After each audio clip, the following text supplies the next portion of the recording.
Welcome to the Trolley Wire. This is my first long-form video, so bear with me if it has some errors. I don't currently have a schedule for posting, but if this video does well, I might make an effort to post longer videos more frequently. To start, Sacramento has a fairly large bus and light rail network, but there are many parts in the region that lack transit or good transit. Today, I am going to be displaying and explaining a possible bus rapid transit route for Sacramento, California. This is just a conceptual design I have made up on my own, and to my knowledge is not planned by Sacramento Regional Transit, also known as SacRT. This route, and possibly more in the future, are based off of places in Sacramento where I have experienced a lack of public transit. I have also thought of ways to make it more appealing to the surrounding neighborhoods and businesses, including operating trolley buses in this case. This route would start on Capitol Mall, looping back on itself before the Tower Bridge at 6th Street. It would have to split off from Capitol Mall to L and N Streets at 9th Street in front of the California State Capitol. This is due to the semi-complicated network of one-way streets in downtown Sacramento and, of course, the California State Capitol. The line would then be able to rejoin onto Capitol Avenue at 16th Street and wind through the Office Park. An off-wire section of the route might be necessary near the grade crossing with the Union Pacific branch line between 19th and 20th Streets in Midtown. After that, the line could run swiftly down Folsom Boulevard all the way to 65th Street. It would then join up with other bus lines at the University 65th Street Light Rail Station bus hub.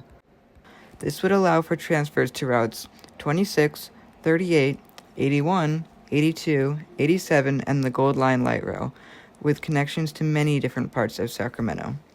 This line would be connecting the neighborhoods of downtown, Midtown, East Sacramento, and many housing developments for Sac State.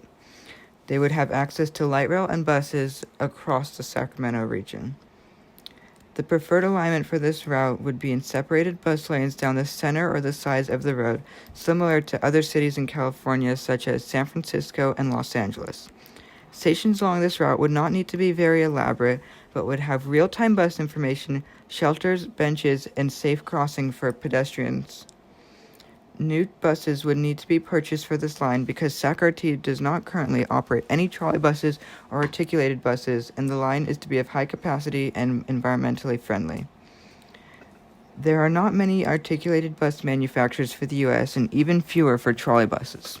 The most popular manufacturer for articulated buses in the U.S. at this time is New Flyer Industries with their 60-foot buses. New Flyer is also the only trolley bus manufacturer currently selling buses to the U.S. market. A preferred model from New Flyer would be the popular Excelsior XT60. Another option could be the Trollino 18-meter from Polish manufacturer Solaris Bus. These buses are currently not sold in the U.S., but the non-articulated Trollino 12 is likely to be purchased by Coast Mountain Bus Company for TransLink's network of trolley buses in Vancouver, Canada. With the purchase of these buses, Sacramento would likely be the leading city in California for having modern, efficient, and environmentally friendly buses. Although SacRT does currently operate electric buses, they are only battery electric and are often substituted by compressed natural gas or diesel buses on the Route 138 Causeway Connection and 142 Airport Express. This new route could kickstart a motion in Sacramento to improve transit quality and quantity. It would promote more bus lines to be converted to trolley buses or even trams. With routes of higher quality added to the system, Sacramento would be accessible by frequent buses, light rail trains, and maybe even trams and regional rail. In addition to having higher quality buses, this route and others would need to run frequently. A bus rapid transit line should operate every 10 minutes or less on peak service, and regular buses should operate every 15 minutes or less on peak service. This would attract more riders and remove the worry of long wait times for buses. It would also be important for buses to run later into the night on Friday and Saturday nights when more people are out. That's all for today. Thanks for watching.